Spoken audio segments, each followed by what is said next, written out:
I asked more than 100 people, both on YouTube, Reddit, and on Instagram, what were your favorite reads for autumn or fall? Because I've seen that if there's a season that people loves and relates to reading, that it's fall. Because if you think about that, there are just so many reads that just fall perfectly into this autumn vibe where the weather starts to change, when you want something spooky or something cozy, something adventurous that has Gothic vibes. So today I bring you those 15 recommendations that were the most discussed, the most talked about by people just like you. And let's start in the top 15 with the trilogy that I really believe it's perfect to read during this season, and that is the Mistborn trilogy by Brandon Sanderson. The first book, The Final Empire, it's probably the most accessible book that you can get from Sando while keeping his magic. This is so well rated. It has 4.47 stars and it has been rated by more than 500,000 users. So it is very loved, and I believe it's perfect to represent Sanderson because in here you will have a hard magic system that it's to date one of my favorites, if not my favorite magic system. You will have these people that it's able to ingest metals and therefore have powers, and it just has an amazing combination of a world that it's surrounded by mist, by ash that it's falling. You will have this incredible heist and this cast of characters that are incredibly charismatic. At the same time, they are nuanced, they are grey, they are funny, the dynamics are splendid. It can almost be read as a standalone in a way that if you end this book but you don't want to continue, you will get fulfillment. But if you want to continue, definitely the trilogy is there for you. In the top 14, we go to a slightly less known book with 80,000 ratings and a little bit less than 4 points, which it's not bad, but it's definitely on the lower side within this list. It is young adult. However, this one is actually one of my favorite young adult books out there. It can also be read as a standalone, and it is a retelling of the 12 Dancing Princesses. Perfect for spooky season. You cannot believe how creepy some scenes are. It is very mysterious, it has a medium pace, and although you will get to see a lot of characters at the beginning, you will mainly follow one. The beautiful thing about this book, it's the setting. You have this manor by the sea where, you know, the sisters are dying and you don't know what is happening. Just, you know, that one of these sisters, our protagonist, is starting to see the ghost of her dead sisters. So she will try to unravel the mystery. Things will go down, and it is just such a very entertaining read. In the top 13, and shame on me because I have not read this one yet, we have Frankenstein by Mary Shelley. But of course, this is a classic that has been rated by more than 1 million users, and it has been read but way more, right? This is a very popular classic book. We have this classic horror vibe when we have a lot of interesting themes around a scientist whose creation becomes a monster, science versus nature, and at the end of the day it was a revolutionary book, and some people say that this is actually the first science fiction book that we have. The story appears to be told beautifully and it has a little bit of that spooky vibe. But if we go to the top 12, we have one of my favorites that I have read, and that is Dracula by Bram Stoker. Well, we're not gonna talk about how gorgeous this book cover is, which it is. But let's talk about how this also has a 4 stars. It has been rated by more than 1 million people, and it's a classic around vampires. This is very slow, very character driven, and it's quite tense, to be frank. It has this classic Victorian horror vibe where you will follow these different characters throughout the story, and you know how they progress. There are scenes that were really creepy, but at the same time it's a story that I believe more or less all of us know. And if you ask me, I will say this is one of the best paranormal books that you can read out there. In the top 11, and changing completely the vibe, we have Belladonna by Adeline Grace. This is the first book in a trilogy. It has also 4 stars and it has been rated by almost 50,000 users. So it is not bad, but of course we're not talking about the Sanderson or Dracula numbers here. However, this is Gothic. And we have here the theme of death and the maiden, which I think is such an interesting trope, especially for spooky season. And the reason why this book was pitched so much by readers, it's because it atmosphere. It has this incredible peak Gothic ghost vibes, and we'll follow our girl who has a very special power, which is that she cannot die. However, she is able to see death, and she will use her special powers to solve this mystery that happens in this creepy mansion with very rich people and ghosts and mysteries. I agree, it is very beautifully written and is actually very, very consuming. In the top 10, a book that has been mentioned so many times, it's Sorcery of Thorn by Margaret Rogerson. People keep praising these gloomy vibes where you have this castle and this massive library with candles all the way around. You have witchcraft and demons, and yeah, I can easily see how this falls within a slightly spooky but cozy read. It is a standalone, it is young adult, but again, I just love this so much. It got me out of a reading slump because it is so fast, so adventurous, so many stuff happens. There are times in which you don't really connect with the characters, and other times where you can easily see where the story will go, but the characters in itself are so charismatic, they are so funny, their dynamics are so well done that you are okay with that. It's not a perfect book, but it's definitely one that will give you the best time. It will transport you to this amazing setting, and in essence we'll follow our girl, and she is basically living in this library. She is taking care of the grimoires because they can do bad stuff, and one day she witnessed something terrible and she needs to be on the flee, and she will be accompanied by this sorcerer. And the thing here is that he can do magic because he is bonded with a demon, and that it's very bad juju for a girl. Things wouldn't be as expected. Very charming. In the top 9, a story that I have not read yet, but that I will do so as soon as I stop filming. It's The Fall by Ryan Cahill. This is the prequel of the first book in the Bound and the Broken series of Blood and Fire. It is incredibly short, just 95 pages, but the praise, it's insane. The force is really, really, really strong with this one. The force is strong with you.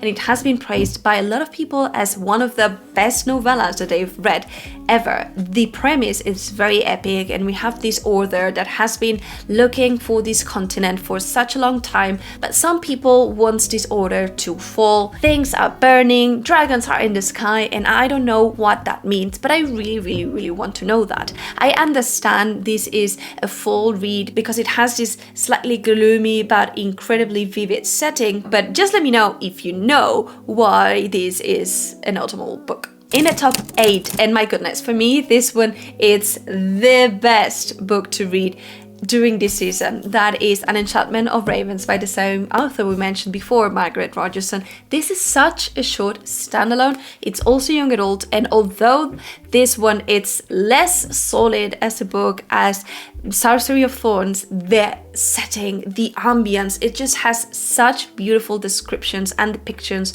of autumn, of this forest that it's surrounded by red and golden leaves. It has the lower rating that we will see in this list with 3.85 stars, and it has been rated by almost 100,000 users. So I guess that you could say that yes, the plot is not as solid, but it's very lighthearted. It is very lush in the descriptions, and it is fairly cozy as well. We'll have this light-hearted touch to this book. The characters are funny, and in essence we'll follow our girl, and she has this magical ability of really being a master painter, and one day she will be tasked with the mission of doing a portrait of the autumn prince, and once she does that, she starts to see that something has gone really, really, really wrong, and she needs to basically go. It has Fae, and it's fairly short for what it is, so I still really recommend. In the top 7, and you need to help me out here because I have not read this one yet, we have Assassin's Apprentice, which is the first book in the Farseer trilogy by Robin Hobb. This has such a solid rating with 4.18 stars, and it has been rated by more than 300,000 people. So yes, Robin Hobb is a queen of fantasy. It is very loved by a lot of people. Her books are usually very character driven. The depending on the book and the taste of the reader, you will find that the pacing, it's either very slow or it's just medium, but it can pack a lot of adventure, a lot of things happening. In this case, overall people agrees that it is very slow pace, but that it is all worth it. The fall element, it's the ambience, and I really believe that epic fantasy stories really have a space when autumn comes. We will follow Fitz, who is a bastard that will quickly learn that he has this power in which he can communicate with animals. However, this power, which is called the wit, it's not really appreciated between the royalty, and so he will need to leave behind his ways of working while trying to learn how to kill and become a royal assassin. And in the top 6, and we're starting to see books that were mentioned time and time again, and this one I actually have not read, it's Mexican Gothic. It has a 3.68 stars and it has been rated by more than 300,000 users. It is very dark, mysterious, and it's short-ish. It is around 300 pages, which I think it is not massive, but it's reasonable if we are talking about this kind of stories. We will have here a gothic horror perfect for spooky season. We will have this old mansion, a creepy family who lives there, a very lush Mexican countryside ambience, and in a nutshell, this is what people it's craving and praising about this book. How we will follow our main girl Noemi as she gets this letter from her cousin to go and save her from doom, and once she gets there she sees that she cannot avoid to go away from this house. It seems that it turns really creepy, really dark, and that it's perfect to read on a gloomy autumn day. In the top 5, and we're getting hot,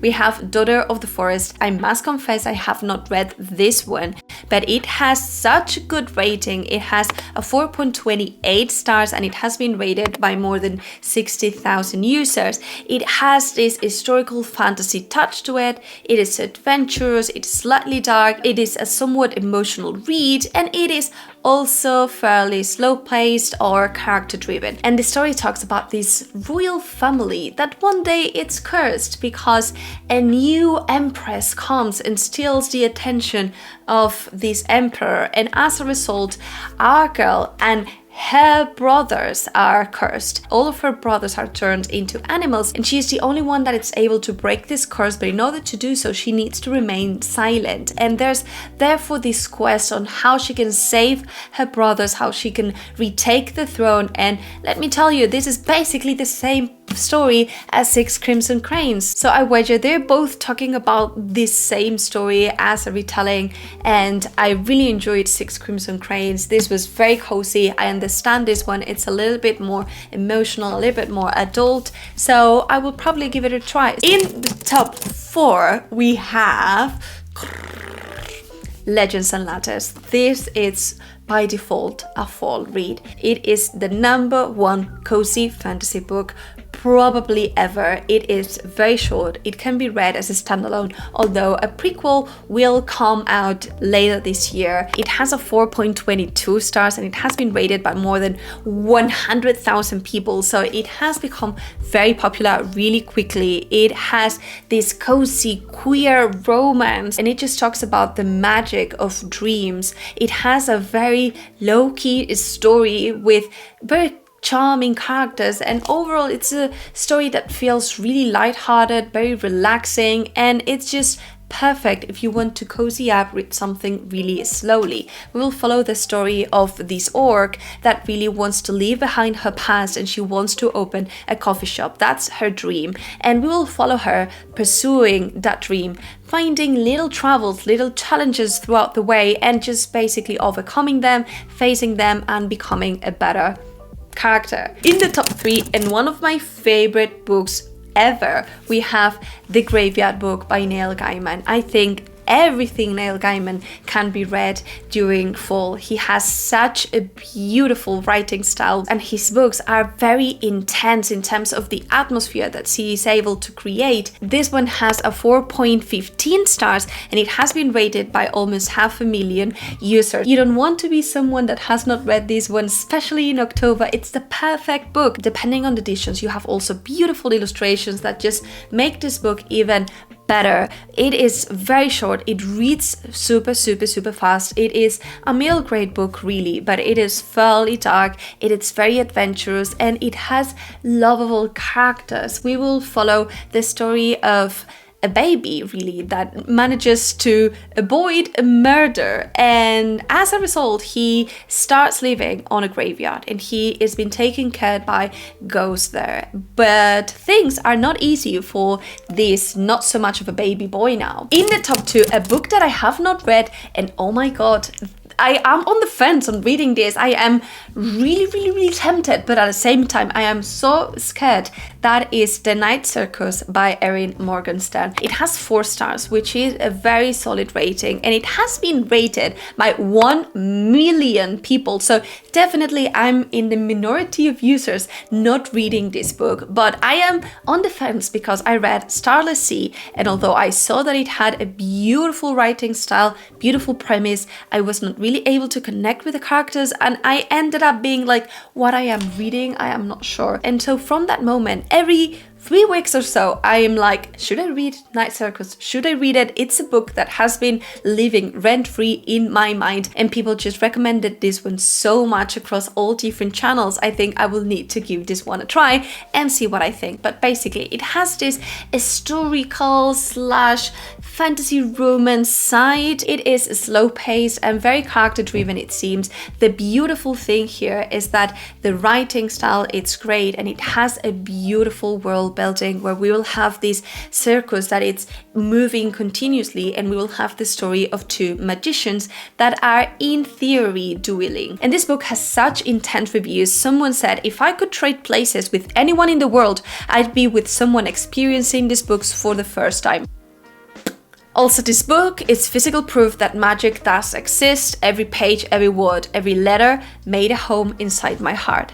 That is intense. That is really intense, and I want to feel that. The only downside that I was able to find for this one is that it's not really a duel of magicians, that it seems that the word is taken very loosely, and I don't know what to expect from that, but this seems definitely such a whimsical, magical read. And in the top 1, and I cannot agree more that this is perfect for this season, we have Nettle and Bone by T. Kingfisher. It is super short of a standalone, and it has great elements. It has a 4.17 stars, and it has been rated by 45,000 users. So it is not as well known, but I feel T. Kingfisher is gaining popularity since the last 2 years, at least in BookTube. I'm starting to hear her more and more, and quite frankly, there's no book that I've read from her that I've not really enjoyed. There are books that I've loved more, such as this one, which probably it's my favorite till date. And a lot of people that wanted to recommend this to you told me to share that this is like Halloween Town vibes, but dark, but happy, if that makes sense. So it really manages to pack a punch between being cozy, being dark, being funny, and being very unique. We will have this great character development where we follow our girl who is a misfit. She does not believe in herself. She believes she's no important, and she kind of like wants to fix things, very complex things. She realizes that her sister, who has been married to this neighbor kingdom, it's been treated very badly, and she's like, no, I will save you, sis. And she goes and starts that quest. So it's basically that journey, and along that way she will meet different people. We will have a fairy godmother. We will have a dog that it's made of bones, and that it's basically her animal companion. And although it took me 30-50 pages to get into the gist of the book, into the magic, I really enjoyed it. Let me and others know down below, what are the reads that you believe others should read during the fall? I cannot wait to see what you think, and thank you so much to my Patreons who joined the Inkwardian Society and are helping me keep the book spirits alive, because people have stopped reading and we need to save them by reading. We do live reading sprints, book clubs, we have reading weekly challenges. It is being a blast. The community is amazing. Come join us.